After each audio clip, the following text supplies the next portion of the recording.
Bonjour Sylvie Le Calvez Bonjour Francis. du magazine Village qui nous rejoint comme chaque samedi matin pour nous parler d'initiatives rurales et très intéressantes. Et là, on part à la montagne en Isère pour une initiative on ne peut plus originale et on ne peut plus intéressante, un atelier paysan d'autoconstruction de matériel agricole. Alors là, vous allez nous dire tout, Sylvie.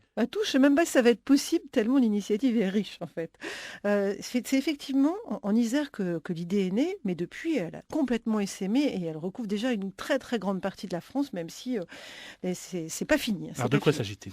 Ce sont des producteurs bio de Rhône-Alpes, alors arboriculteurs, maraîchers, qui bricolaient chacun dans leur coin du petit matériel pour que ça leur coûte moins cher, un crochet d'attelage, des choses aussi pour travailler le sol en surface, pour pas labourer profond, qu'ils ont inventé, qu'ils ont innové. Et un jour, un technicien d'un réseau d'agriculture biologique leur a dit, mais c'est génial ce que vous faites, et si on mettait tout ça dans une boîte collective et qu'on recensait toutes vos innovations. Alors, ils ont fait une sorte d'outil collectif qu'ils ont mis sur Internet avec des plans, voilà. Et après, ils se sont dit, et si on faisait de la formation pour d'autres agriculteurs qui, eux aussi, ont besoin de ça, mais qui ne savent pas que ça existe. Ils ont monté des vrais plans de Ils formation. l'ont fait. Ils l'ont fait sur toute la France. Plus de 400 personnes sont passées, 400 agriculteurs C'est sur ces énorme. formations pour apprendre à faire du petit matériel, par exemple. Il y a quand même 7 permanents maintenant qui travaillent dans la structure, dont les deux co-gérants.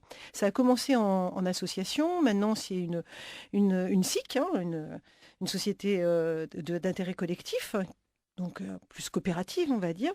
Mais en tout cas, c'est quand même 7 permanents pour mettre en réseau, organiser les formations, pour faire cette autoconstruction de petits matériels agricoles. Et puis, ils ont plein d'autres projets, parce qu'ils voudraient aussi créer, par exemple, des bâtiments de stockage agricole qui souvent coûtent assez cher, qui sont assez faciles à autoconstruire. Donc, ils commencent aussi à se lancer dans cette partie-là. Donc un peu partout en France, désormais, c'est quoi les clés de la réussite? On a envie de savoir quand même. Eh ben, les clés de la réussite, c'était ces agriculteurs bio motivés, donc des agriculteurs qui travaillent sur des petites surfaces et qui se sont dit, oui, c'est vrai que c'est super de partager ça, et notamment parce que dans le domaine du maraîchage, on va citer le maraîchage parce que c'est quand même une grosse part de leur activité, ce sont souvent des gens qui viennent de la ville, qui s'installent sur des activités de maraîchage. Et ils n'ont pas les parents qui leur ont montré comment faire tel ou tel petit matériel bricolé, telle ou telle astuce. Donc ils jouent un rôle presque de père pour leur apprendre ces techniques-là. Donc il y a plein de valeurs ajoutées.